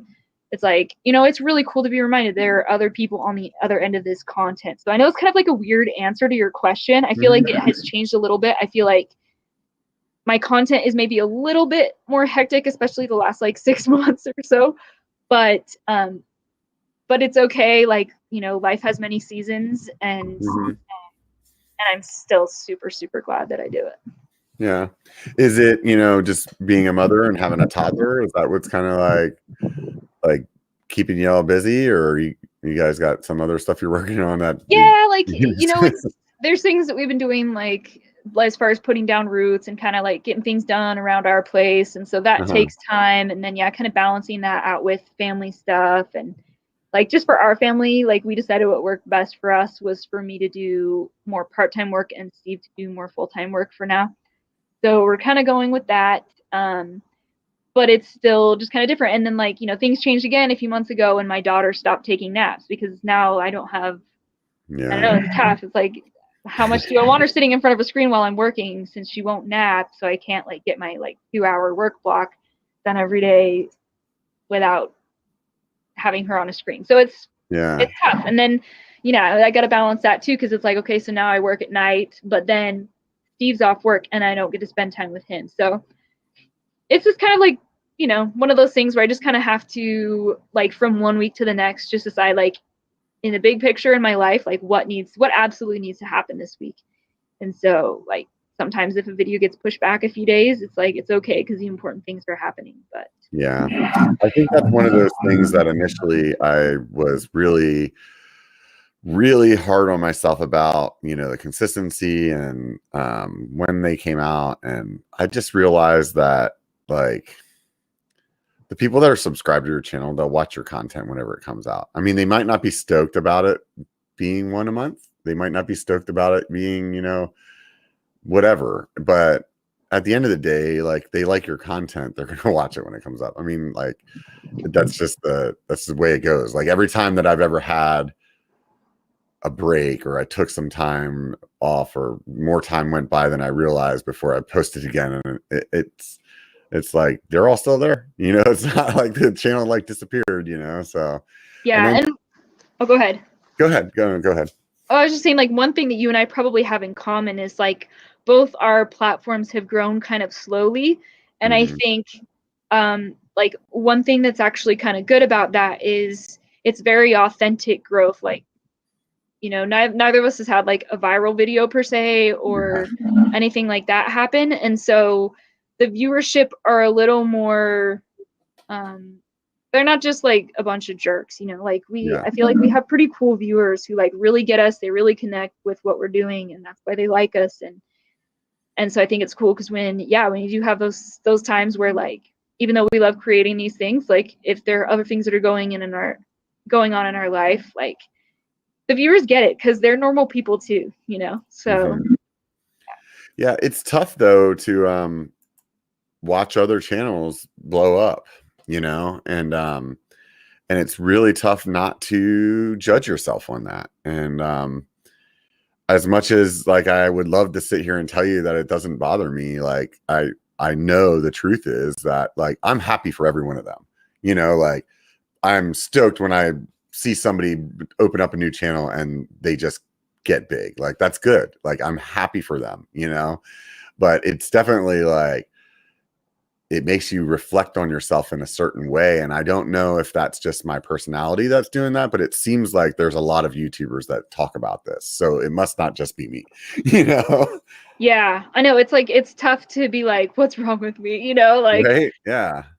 It's like the junior high age us comes out sometimes. Yeah. Yeah. But yeah, like because I've had the same thoughts. I'm like I wish I could be doing more right now. But then when I like stop and think about what that would take, I'm like, you know, I'm doing what I can and keeping everything in balance, and I'm still keeping this thing going, and I love it, and that's enough. And when, you know, my life changes again in a few years, because life is always changing, and I can change my strategy, like it'll be okay. But I know it's tough. Like comparison is just like, yeah, it really messes with your head. So it's like, I think you really have to, for anyone who's doing this, I think you just kind of have to always like remember to step back and like look at that big picture and just realize like, okay, like are there things I could be doing to bring more to my game right now? Or am I doing everything that I can do while balancing everything, and just like give myself a little bit of grace for that and be nice to myself. So yeah, it's Yeah, it's crazy. You know, like I go through ups and downs, and I mean, there's times where I'm like, screw this, man. I'm done with it. I'm not doing it anymore. This like, why am I bothering? Like, obviously, I'm not good at this because look at where my channel is. Look how long I've been doing it. And then, you know, but then there's other people that look at it like completely different. I remember my daughter one day was like, I don't know, at the time I had like 10,000 subscribers or something. And it's like, you have 10,000 subscribers. Like, think about how many people that is. Like, if you go to a baseball game, like, that's probably how many people are in the stadium. You know, it's like, oh, wow, that is a lot of people, you know, like, and it's interesting. It's definitely interesting. And I think that you have this number associated with who you are, and it's like almost impossible not to judge yourself on that, you know? And I think that, that's the tough part. I think that's really the tough part. And then you have this like weight that you put on yourself about what you should be doing for those people, regardless of if that's what those people actually expect, you know, and that burnout thing happens, or it's like, at least for me, it makes me less motivated. And instead of like feeling like I'm going to like be triumphant, like I'm just like, screw it. I don't want to do it. You know? Yeah. Like run away or something. I don't know. Maybe that's what it is. It's just to kind of feel like you just want to get away from it, you know? But yeah, I mean, we're living things, and sometimes it's like these platforms are living things too. And yeah, we're just kind of evolving with it. But you get those comments from people that are like you said, like the DM or whatever. It's like, you know, I bumped into some guy and his son, and it was like, dude, my son lost like 30 pounds because he's been watching your thing and he's so happy. And it's like, what? Wow. You know, like, what? Like, I thought, like, dude, I'm the guy that's like getting drunk on live streams and just like talking shit, you know? How the hell am I like motivating people? That doesn't, you know, there's some parts of that like running the channel that you just never really considered, you know, when you started it. At least if I was 100% obvious or honest, what would I say I started my channel on? I probably wanted to get some free bike parts and maybe make some money. I remember saying something like that in one of my first videos. Like, if I make enough money to pay for one parts here off of this channel, it will be worth it, you know? And like, I never thought about like inspiring people. Like I wish I could tell you guys that was my thought, but I definitely didn't think I was going to inspire anybody. But it's cool when you have those experiences, like you said, like running into that guy, and it just, it's like reminding you of the human, like like there's a real human being on the other end of every one of those subscribes, you know? So like, that's cool. That's pretty powerful stuff. And I think like one thing that you can feel good about is that like, you know, like you want to be your authentic self, and like you've built a platform based on that. And so I feel like you can feel really good about that. Yeah. I think that's one of those things. You didn't change the way that you are just to get subscribers, you know? So yeah, definitely. I'm not good at changing anyway. So but you're growing, dude. You are. Yeah, it's getting there. I mean, but it's still, like you said, I mean, both of our channels, it's been slow going. It definitely hasn't been like anything that really took off. I mean, if anything on my channel took off, the best the content that I've made is the weight loss stuff, you know? And I think that just relates with a lot of people, you know? And if that's what it takes though to get people like watching the channel, then right on, you know? Yeah. Like, so it's definitely I feel like it doesn't matter what number you're at, you're probably always like wanting more. Like, I don't know, is it like 1 million subscribers and then you're like, all right, dude, it's cool, this is just my day job now, you know what I mean? Or is it like 100,000 or 300,000, or you know what I mean? Like maybe it's 100,000. I feel like if I had 100,000 subscribers, I would be pretty amped, you know? Like, but it's like you said, I mean, like when that's the focus, it's tough because it's like you want to make it a living, but it's tricky because when that is the focus, it won't ever be enough, you know? Like, so I don't know, like I have this friend she's a mountain bike coach, and she's always saying like, you know, none of us celebrate our triumphs as much as we should. And so like we need to celebrate like all those little milestones, you know, like every time you get another 5,000 subscribers, like celebrate that, because nobody's going to celebrate it like as much as you will if you just let yourself do that. And so like, you know, we just got to keep celebrating the small wins, and just remember like these awesome people that are on the other end of this content, and and they're great people like us who connect with what we do. I felt like I was never going to get 10,000 subscribers. It seemed like it took forever to get to 10,000. And now I feel like I haven't really paid attention. I'm at like 14, so it's like, that would be cool. I mean, you're at what, 30 now? Yeah. That's amazing. Yeah. That's a lot of people, man. That's a lot of people. Yeah. Like, if you really think about, like, I don't know, going to a concert and like how many people are in that stadium, like you filled a stadium of people, like, yeah, for sure. And yeah. And I like that many people like know you, like, because people watch this content, they like know you in a way that you don't know them. Like when people come up to you and they're meeting you for the first time, they really know who you are, like, and all this stuff about you and things that have like you've talked about on all these videos, and you don't know even their name. Like it's kind of strange to have that situation in front of you. Like, that's not normal to meet somebody that knows everything about you.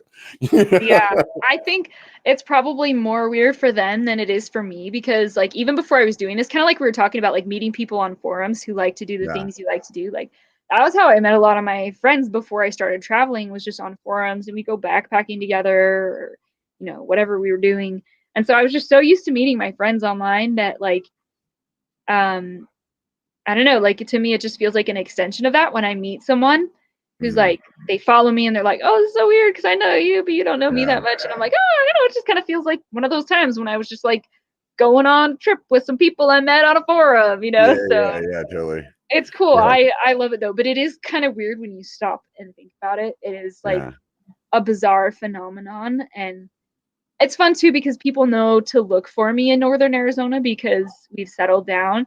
And I mean, it's not like I'm not like a super big deal or anything like that, but it is cool that like I do get recognized a lot because people know to look for me, and it's really fun. It's just one of those times to be like, hey, like real people like know who I am, and like they care and they appreciate what I'm doing, and so it's always cool to stop and chat with them. It's interesting to me when people don't say anything, and like they'll send you a message later and be like, oh, I saw you at Auburn. You're like, dude, you should say hi. Like, honestly, like if I didn't want to be bothered, I probably wouldn't have a YouTube channel, like definitely say hi. I want you to, like, I'm not Beyonce, like, right, exactly. I'm not Beyonce. So it's, and I don't know, it's interesting too when you can see that, like, when the person knows who you are from like the other side of the parking lot. They do this like thing, but then they're like trying to pretend like they're not looking, like, or they're not interested. You're like, just come over and say hi. Yeah, well, totally. But the thing is, like, in my head, I'm always like, I would like say something, but I'm also like, what if they're just talking about my jersey and they like my jersey? I don't want to be like, hi, I'm hot stuff. I noticed you recognized me. You know who I am. But I totally know what you mean. I have those where they're like, hey, is that? Yeah. It's super cool though. It's definitely interesting, to say the least. What do you what I was gonna say earlier that I think I should mention too is, as I was listening to you talk about like what's going on in your life, it really reminds me of how much it is to juggle whenever you have a young kid, because it's been a long time for me.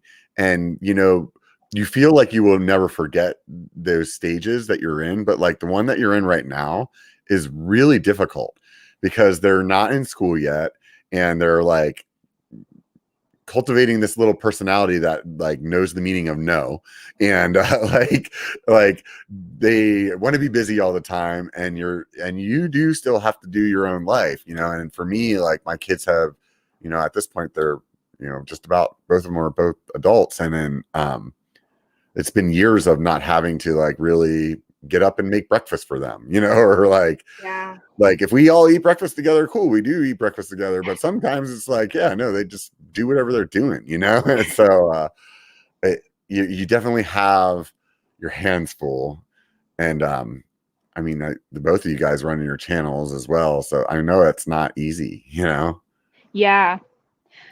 mean, and it's like, I'm at a stage with my channel where it's like, it's making enough money that it's like, it's a benefit to my family. It's like, it's cool to be able to do something that I love and like help bring in a little bit of support for my financial support for my family. But I'm not like swimming in it so much that I want to pay for childcare. But I also realize, like you said, like this age is like, it's very hands-on and it's so important, you know? So I don't want to treat this stage of her life lightly, you know, like I want to prioritize that. Yeah, and it goes by ridiculously fast. I mean, before you know, I mean, she's 2 or 3? I can't remember. Yeah, she's 2.5. So I just think, God, in another 2.5 years, like she'll be about in school, you know, Yeah. like it's crazy. Yeah, and I mean, once they go to school, then it's like, you know, they're not with you all the time, and that, you know, they start developing into having their friends, and like the age when they're little is like, that's your time that you really, really get with them, you know, and the older they get, the less time that you get. And it makes your life easier. Yeah. You know, but it's definitely, you know, I'm sure I'll miss it when this stage is over. And like, I mean, another thing too, like, I don't know if a lot of people know about me is like, we tried to have a kid for a really long time and couldn't. And so when our daughter finally came along, like the place we were in, like first we were like a little bit shocked and like, oh, what now? Because we had kind of given up on that for quite a few years. But it's like, it's so precious. Like, I think I savor it. And even though like there's kind of this, you know, you just have to prioritize your life because you can't do everything at the same time always. But I'm so grateful. And I think I definitely savor it more, at least just for me, my personality, than if I had been able to just like have kids super easy. Like, I definitely treasure it because I realize like just like what an amazing thing it is, you know? Yeah. It's easy to take that for granted too, you know, like, you know, and so that it's good that you focus on that and that you keep that, you know, hold that to your heart. That, you know, you said that, it reminds me that when we did the Downieville trip is whenever you had just found out you were pregnant and you weren't like telling anybody yet. And I remember talking to you about that when we were like up there on that ride, and that was probably one of the best rides I've ever had in Downieville. I would have said that is the best ride I've ever had in Downieville because the dirt was so good because it was like sprinkling on us all day. Yeah. But last year I actually had a day where it was like even better than that. Just dirt wise, not like, you know, like I think that we had a really good ride because it was fun. The adventure of like hiking through the snow in parts that were not open, and even getting our vehicles up there, and like, because I remember we had to get the tracks out to get your van through that's right. Snow drift and stuff like that, and like it was like an adventure. The whole day was an adventure, so it was really and we cool like sessioned a few things. It wasn't like we were just like doing like bombing, like doing a quick thing. Like we were chill, and it was fun. And it was really cool because it was like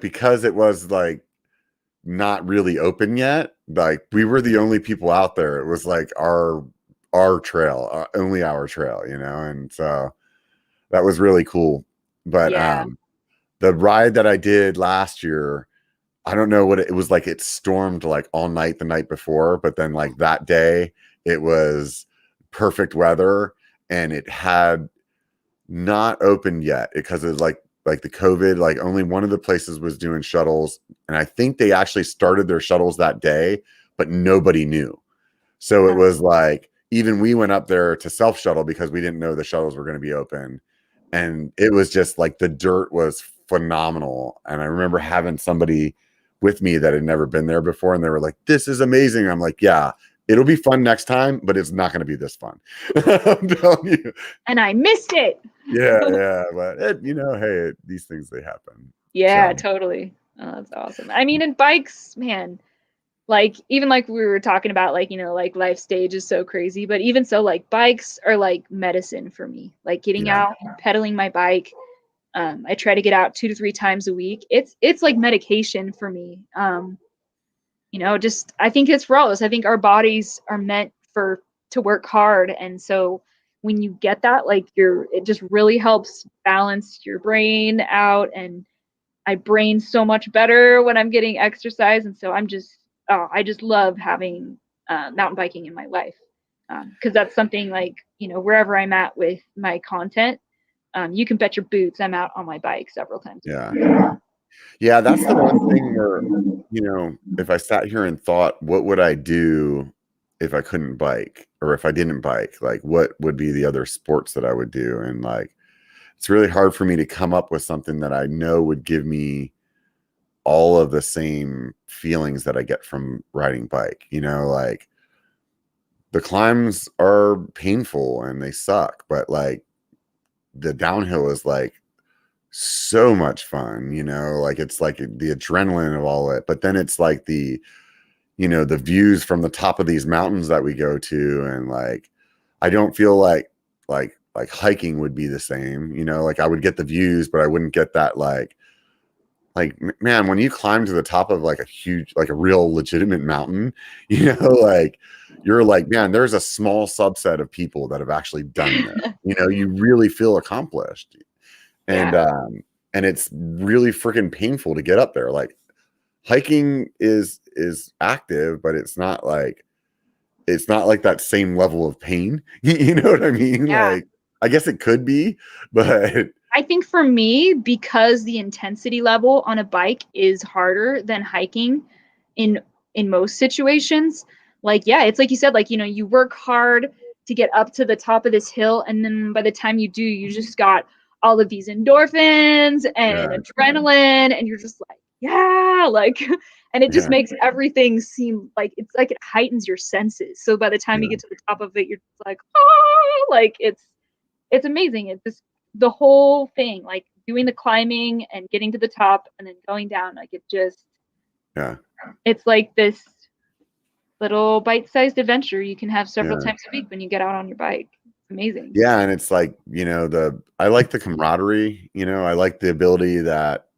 when you don't want the camaraderie, that you have this like place that you can go and just like get away from everything and all the problems go away because all you're thinking about is like pedaling through this section, or that long climb gives you that time to really like reflect on something in a way that you just can't, like sitting on the couch, like, Totally.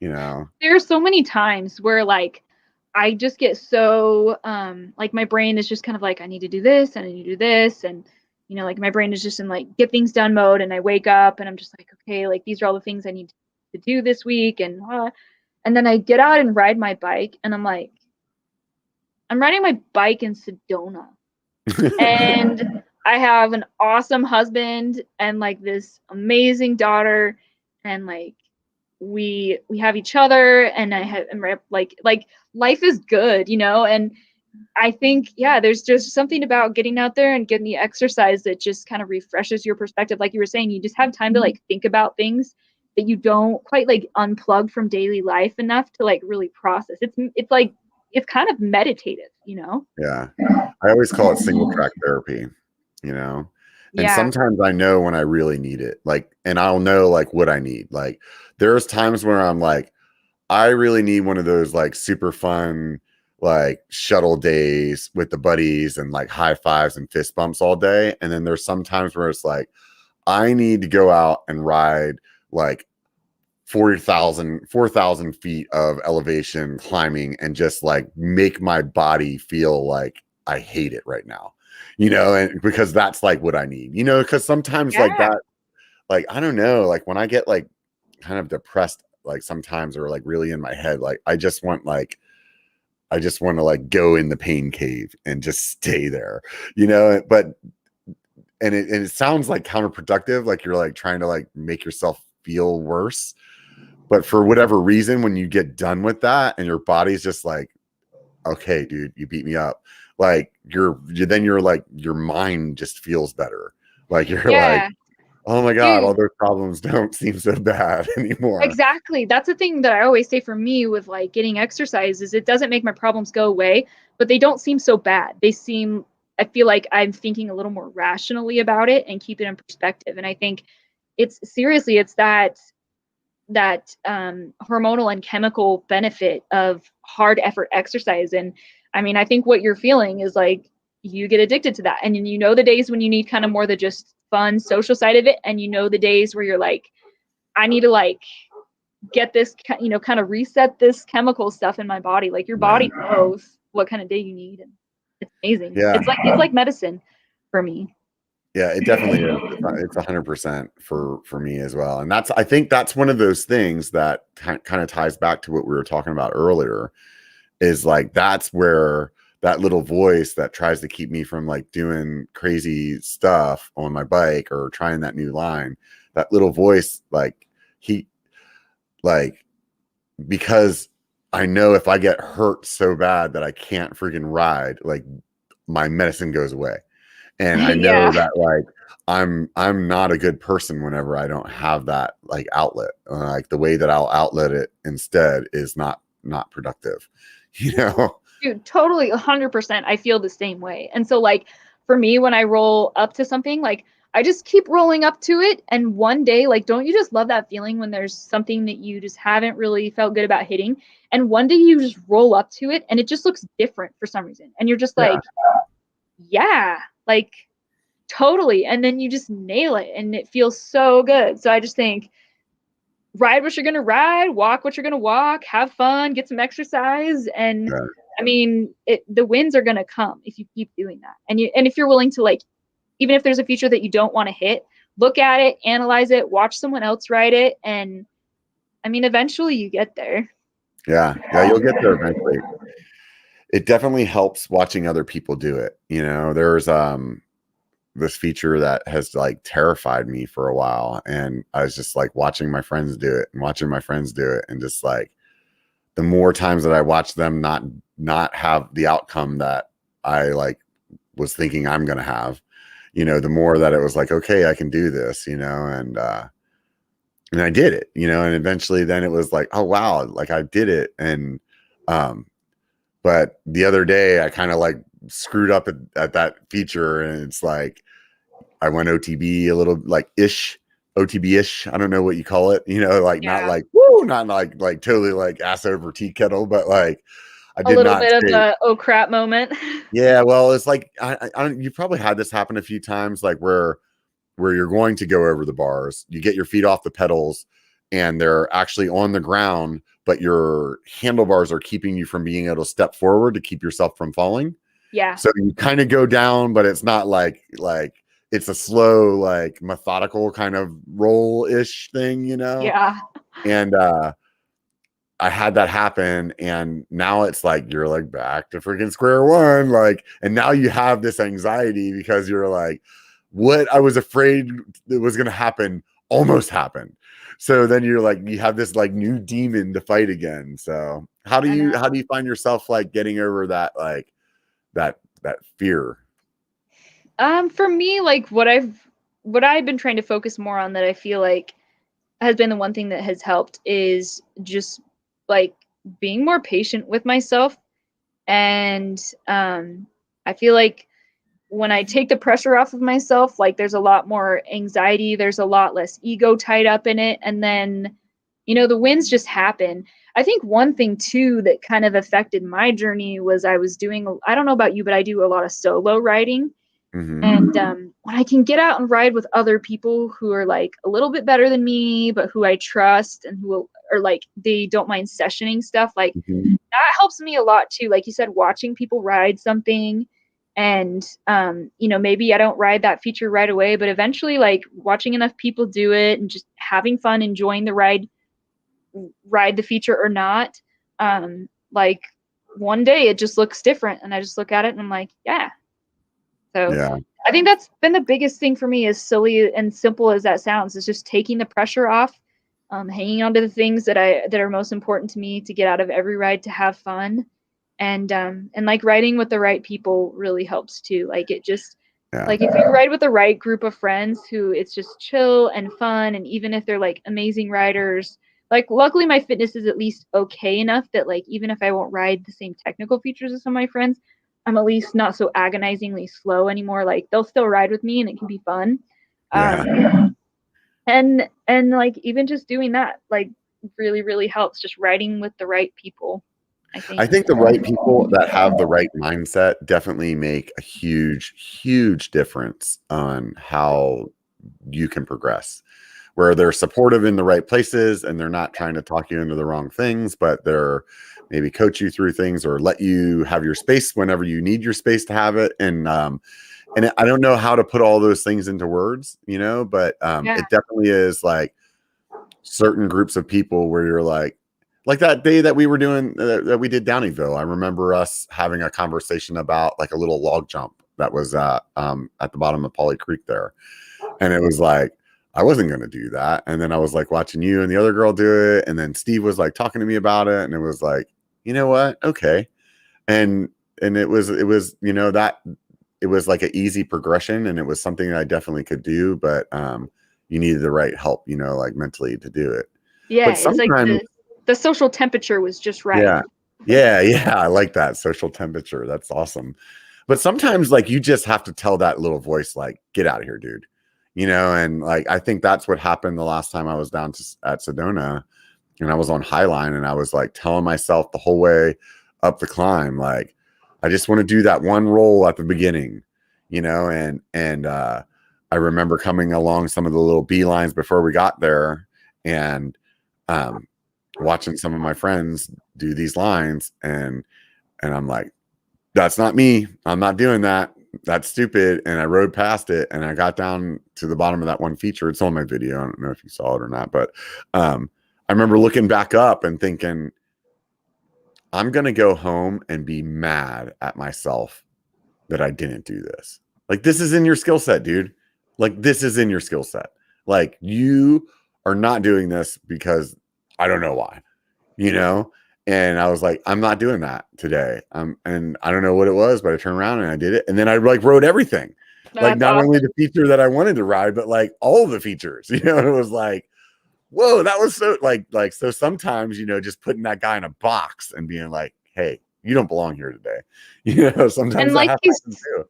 Yeah, and like you said, sometimes like if you can get yourself into like the right headspace to have like that first win, then you kind of are like, you kind of get high on it, and you're like, and like you it just kind of gets you in the right mindset. And then if you can hang on to that, you can keep writing stuff and surprising yourself. Like, I remember having a day like that. One thing that I really like about Porcupine Rim in Moab is that like it starts out like pretty chill, and you kind of get used to like your rolls, and then you start having like bigger, steeper rolls and more successive ones.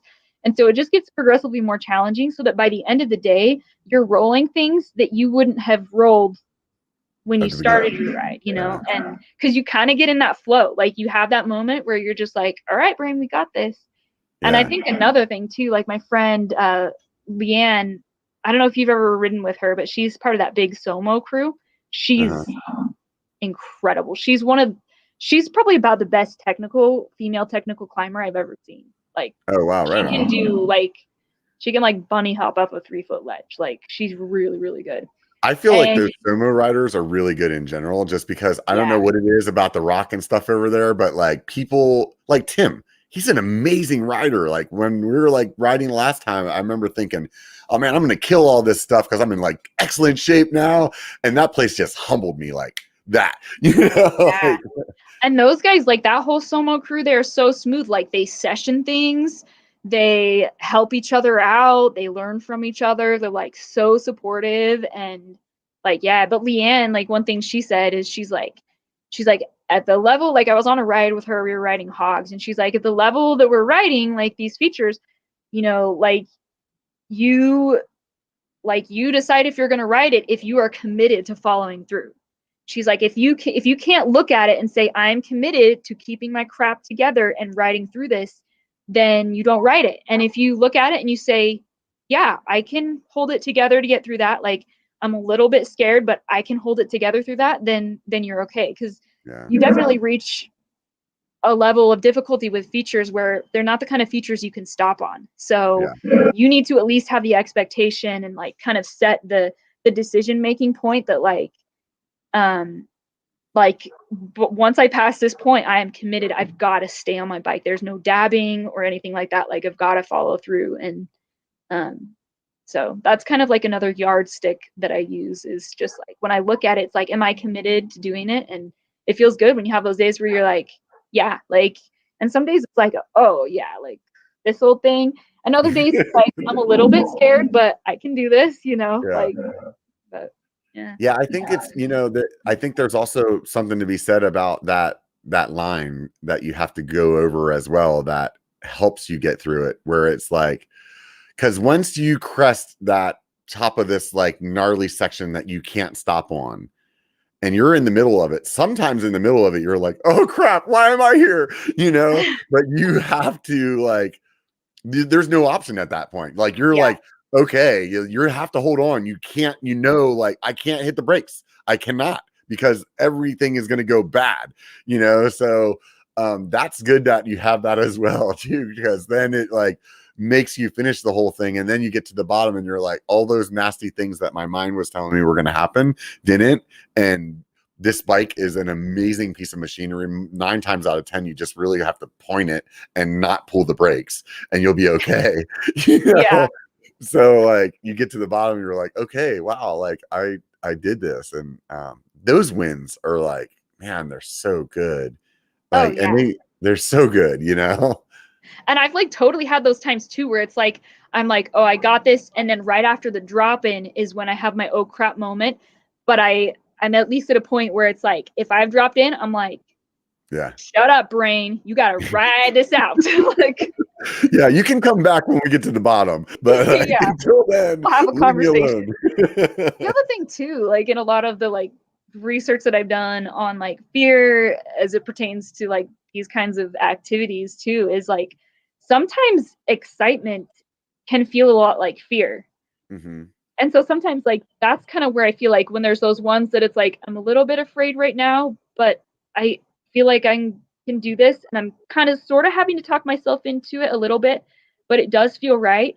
Because sometimes if you slow down and think about it, sometimes it's just excitement. You're like, whoa, like I think I can do this, And so I don't know.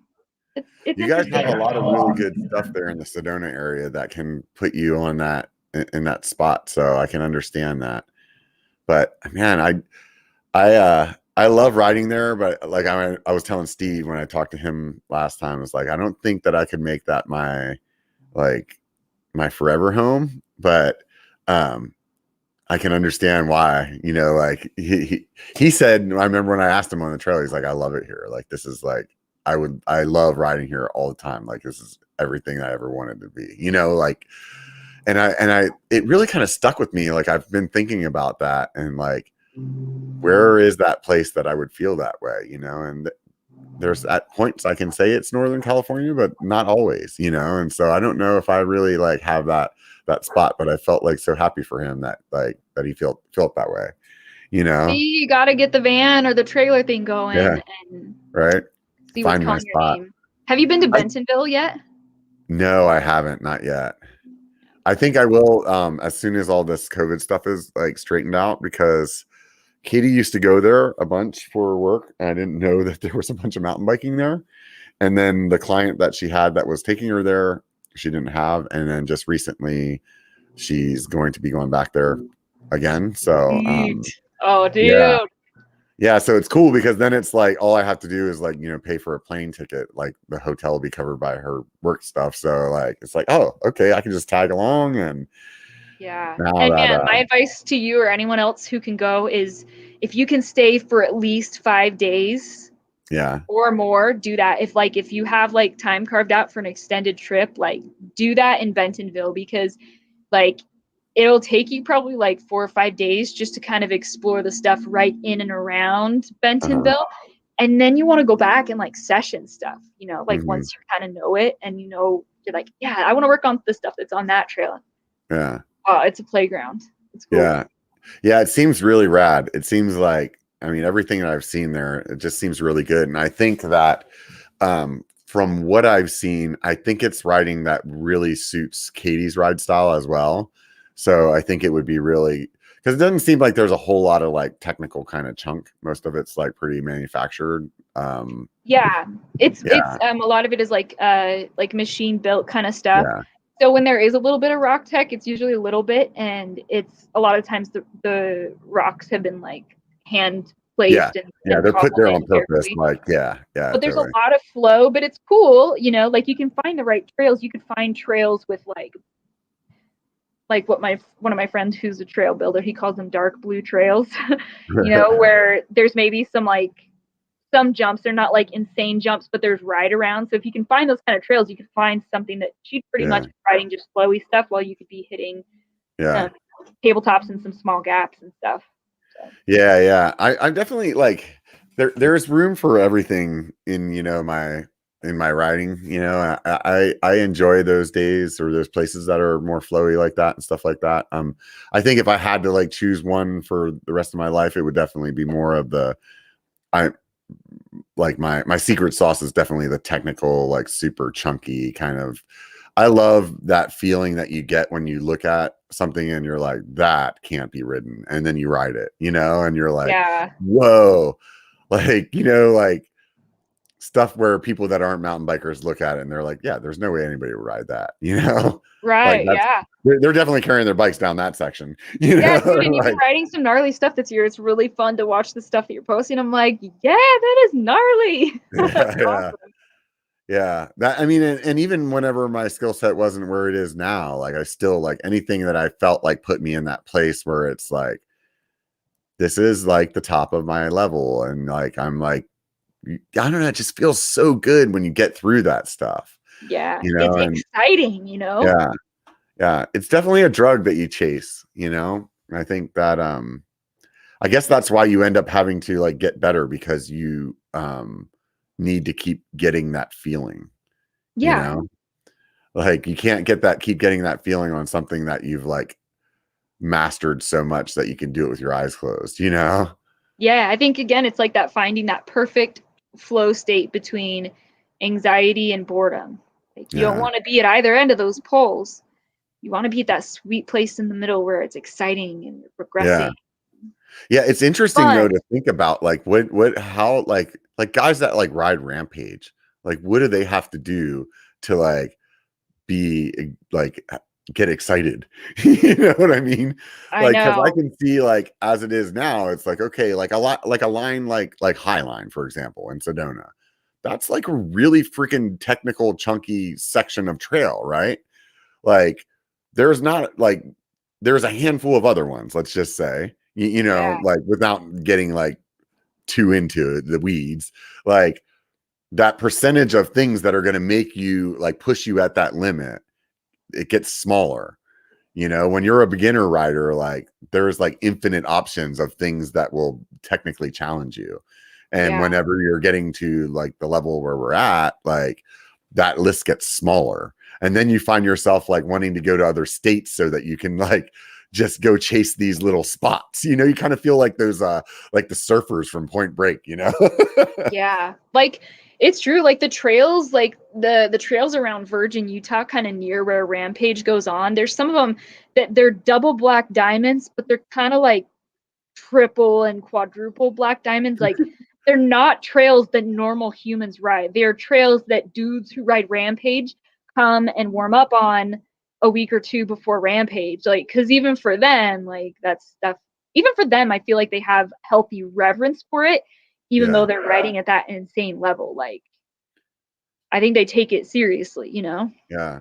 It's definitely interesting to like see people at that skill level like do what they do, you know? Like I remember riding with Andrew Taylor, who was a guy that did Rampage, and I rode up in Tahoe with him, and it was like we're all going down this like gnarly chunky line and high-fiving and being stoked about who made it, and then he's like just jumps off this freaking boulder that's like next to it down to like where we're standing, and it's like that's not a line, dude. You know, but it's like in their head is just like, oh yeah, I can just pop right off of that and land over there. That's cool. You know, like whole thing, right? Yeah. Like I remember that, you know, that section that like staircase that's right before you get the Brewers, where it's kind of like the trailhead there.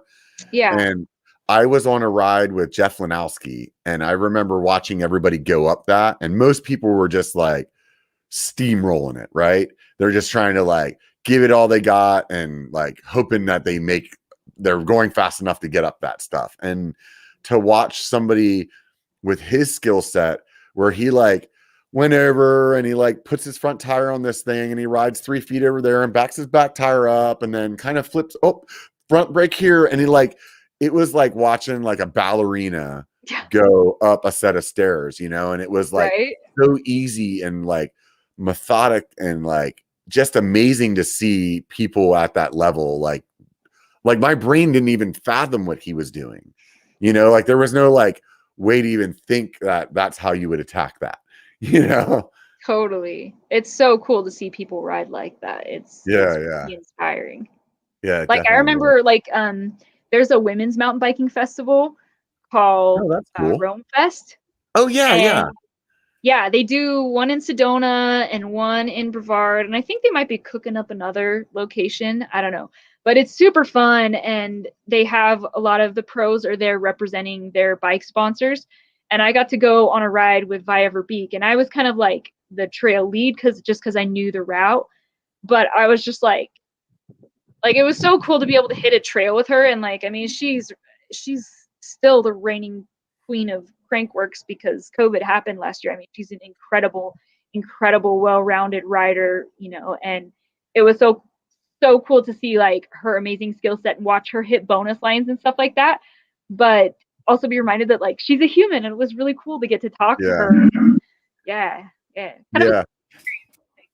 It's neat to get that starstruck feeling, Yeah. Because a lot of us, we know all of the other creators, so like we don't get that feeling from like meeting them. It's not like, oh my god, it's Brian, We're all friends. Yeah, so like it's cool like whenever you get to be in a spot where you're like a fan, and it's like, oh, this is neat. Yeah. So and I do enjoy following racing. Like I didn't early on when I was mountain biking because it was just so far beyond what I was interested in. I just, but like as I got more and more into it, like even like now it's really fun. I think Crankworks is probably my is like one of the favorites. And then also World Cup cross country, women's cross country is really fun to watch because I've never watched racing. Just online. Like I usually just find, like obviously Red Bull for Crankworks, and then I always just like so like they have it on like their website or something. They like stream the whole thing, or is like you got to pay for it or something? No, I think you can find all of that stuff, like World Cup stuff. You can find for free streaming online, and yeah, it's exciting because like especially with the women's categories, it's not really that fun to watch the men's categories in cross country because there's always like one dude who just like destroys everybody. But women, like there's some stiff competition, and it's really exciting. It's really, really fun. So I remember watching the XC stuff on the Olympics a couple years ago, and that I remember thinking that was pretty cool, and I didn't think that I would enjoy watching it. I should go to a race or something like that. It would be so fun. Yeah, I guess I've gone to like Sea Otter and saw some stuff there. That was kind of neat. I don't know, man. I haven't been a person that ever really got into racing, or like most of the professionals that I know their names because I've met them. Like I don't really know many riders that are like on the pro scene, but I could see where I should give it a shot. It's definitely like I can see like what you said a minute ago, like where you're like you didn't get into it before, but now I should probably give it another shot. So and I'm like you, like I don't memorize all the names, but you kind of like have your people that are like your favorites because they're good, and maybe some of you just like they're like Yolanda Neff. I just love her personality too. Like she's a beast, and she also just has a hilarious personality, and I don't know. So it's kind of cool and it's fun and it's inspiring. And I mean, one thing I will say too is like cross country has become quite technical. Like a lot of people just think cross country riders, they're fast and really fit, but they're not really good technical riders. Well, the courses are getting quite technical, and the people who are winning the races, they're training on downhill runs. And so like, I mean, like a lot of these courses have like 6-foot drops and rock gardens, and it's really, really cool. And it's crazy because they're doing that on bikes that are like not really made for that too. So they're like zero, like very little like suspension and just like smashing rocks, and you're like, what? This is not XC like we used to think XC, Yeah, that's crazy. So it's fun. It's fun to watch. And also like Yeah. Also, what were we talking about? Rampage. Rampage is like, of course, like. Yeah, it's just insane to watch somebody like throw themselves like, over some like 60-foot cliff, just it's a like, rush. yeah, it's Just like, watch it. how do you even get to that? Like, I don't even know how you like progress from like riding on the ground to like soaring through the air doing Superman trips and, like, I know. it's like like that's like just unfathomable to me. I'm like, wow, that's nuts. Like there was no part of me that I ever would want to get to that, but it's so cool to see. Exactly. Yeah. Well, you made 2 hours, man. You did it all by yourself. You didn't need to. You didn't need Steve to fill for you. I knew you would be fine. Oh, so good to chat with you, Robert. It's always super fun. Yeah, it totally is. I always ask people before they go if what YouTube channels they like to watch, whether it has anything to do with biking or not, just because I think it's interesting. So I mean, like, obviously, like, all my friends, like Brian from BKXE, and it's fun to follow like Seth's bike hacks. I really like Phil. He's super cool. And I follow your stuff. Those are probably the ones I'm trying to think. Those are probably the ones that I follow the most closely, but there are other mountain biking channels I follow too. Also, I think it's called Roxy Rides. It's this chick with this fiery red hair, and she's a coach. And she's like a phenomenal rider, and she does a lot of tutorials. I like that. And I've also been getting into this channel. It's kind of dumb to mention it because I can't remember the name of it. I think it might be Cowboy Cooking or something like that. But it's this dude who lives in Oklahoma, and he is like a chuck wagon chef for cowboys, like real cowboys. Oh yeah. And so so when it's summer and I'm like dusting off my cast iron, I love watching those videos. Cool. Yeah, Quee's quite the cook, so she's always watching cooking shows. So like somehow I like have getting like roped into knowing what's going on, but it's definitely not like one that I choose on my own, but I've definitely seen way too many of them. I can understand how they're interesting. It's definitely it's an art, it's definitely another art, like they can make food. Like I can ride bikes and I definitely can't cook. I'm so bad at it. I think I should be on that show Nailed It. Have you ever seen that one? I haven't watched it, but I've seen the premise. Yeah. I feel like I would have a probably pretty good episode. I'm definitely clueless when it comes to the kitchen. Well, it was awesome having you on. It definitely was. I have a great time chatting with you and Steve every time, and I'm look forward to seeing you guys in November. And obviously, if you come up this way for whatever reason, definitely let me know.